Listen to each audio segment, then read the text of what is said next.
In 2017, women working full-time and year-round in the United States were typically paid just 80% of what men were paid, a gap of 20%. The gap has narrowed since 1960, due largely to women's progress in education and workforce participation and to men's wages rising at a slower rate. At the rate of change between 1960 and 2017, women are expected to reach pay equity with men in 2059. Even that slow progress has stalled in recent years.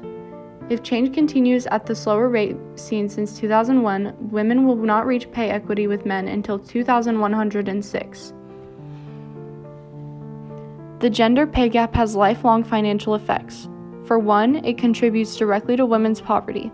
In 2017, 13% of American women ages 18 to 64 were living below the federal poverty level, compared with 9% of men.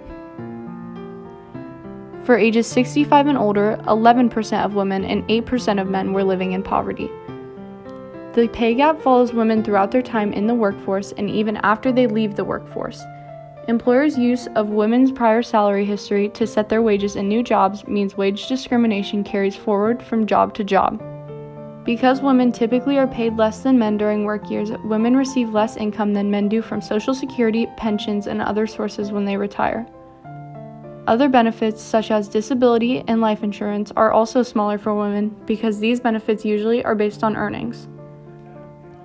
Today, 42% of mothers with children under the age of 18 are their family's primary or sole breadwinners. As families increasingly rely on women's wages to make ends meet, the gender pay gap directly affects more men and children as well. Closing the gender pay gap would have a large impact on women, their families, and the economy.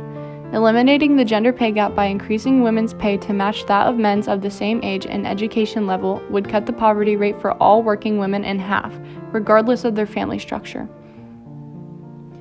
Closing the gender pay gap would also provide a boost to the economy.